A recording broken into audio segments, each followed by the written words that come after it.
Canada's baby crush has arrived. Our fertility rate ended up collapsing just under 1.25 children per woman.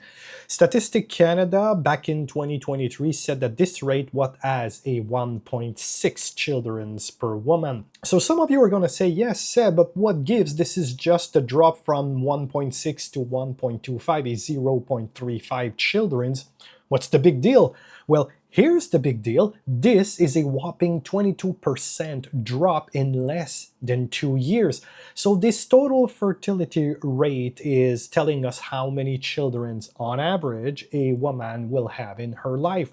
All right, so let's give an example. Let's say that actually there are 10 million young potential mothers in Canada. At a 1.6 rate, those 10 million moms are going to give birth to 16 million kids.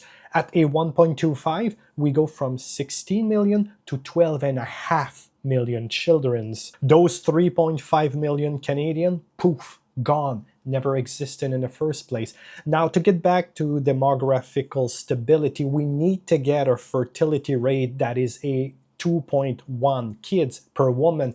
We have to go back to 1990 to see numbers of that magnitude. So that little 0.35 difference might be the gap between a slow decline and a full-on collapse society. And when we are living in a socialist economy like Canada, fewer children today is going to mean in 20 years from now, fewer workers, fewer taxpayers, all right, by association, and this is going to be a heavier fiscal burden distributed on whatever remains. This is going to explode the cost of our national healthcare system, let alone might end up bankrupting our pension systems in this country, and maybe, just maybe, that might explain the reason why our government are so focusing and doubling down on mass immigration to try and compensate for this catastrophe. So, can we really build into a country whose population model is shrinking to its core?